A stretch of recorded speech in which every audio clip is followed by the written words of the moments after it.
नमस्कार, मैं हूँ राज माहौर। आप देख रहे हैं द डायलॉग। आज मैं आपके लिए लेकर आया हूँ ब्रह्मानंद ठाकुर जी द्वारा लिखित एक आलेख, शौचालय दिवस और गांधी की स्वच्छता संबंधी अवधारणा। विश्व में अन्य दिवसों की तरह एक शौचालय दिवस भी है। यह प्रतिवर्ष 19 नवंबर को मनाया जाता है।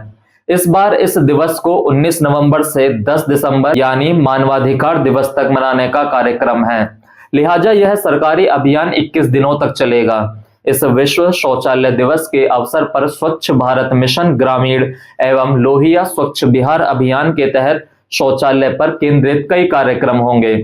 व्यक्तिगत शौचालय और सामुदायिक शौचालयों की आवश्यकता अनुसार मरम्मति, उचित रख रखाव तथा सौंदर्यकरण किया जाएगा। समुदाय को अपने शौचालय को स्वच्छ बनाते हुए आकर्षक तरीके से विचित्र करने हेतु प्रोत्साहित किया जाएगा। ये सभी कार्यक्रम जीविका आधारित जन जागरूकता गतिविधियां, स्कूल कॉलेज आधारित गतिविधियां, संध्या चौपाल, श्रमदान, रैली आदि के माध्यम से करने की बात कही जा रही है। सर्वश्रेष्ठ व्यक्तिगत शौचालय की प्रतियोगिता होगी। आम लोगों को शौचालय का उपयोग करने के लिए जागरूक किया जाएगा। जाहिर है यह सब करने में एक बड़ी राशि भी खर्च होगी ही। विश्व शौचालय दिवस का यह अभियान आमजन की आदत और व्यवहार में कितना बदलाव ला पाएगा, इस पर कुछ भी बोलने की जरूरत नहीं है। यह सब देख सुनकर मुझे फिर गांधी याद आ गए। मौजूदा स्वच्छता अभियान गांधी के स्वच्छता अभियान संबंधी अवधारणा से बिल्कुल विपरीत है। गांधी के स्वच्छता अभियान का दायरा बड़ा ही व्यापक था।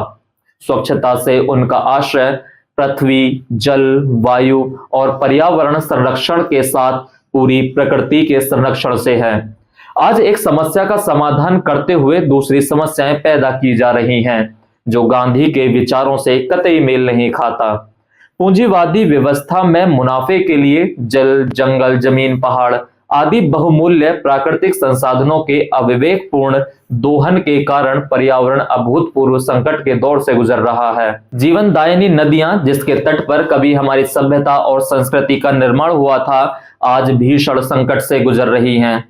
इन नदियों के किनारे स्थापित बड़े बड़े उद्योग समय समय पर अपना कचरा नदियों में बहाते रहते हैं, जिससे नदियों का जल भयानक रूप से प्रदूषित हो जाता है। उसमें रहने वाले जलीय जीव असमय मौत के शिकार हो जाते हैं। ऐतिहासिक और धार्मिक नदी गंगा भी इस प्रदूषण की शिकार हो गई है।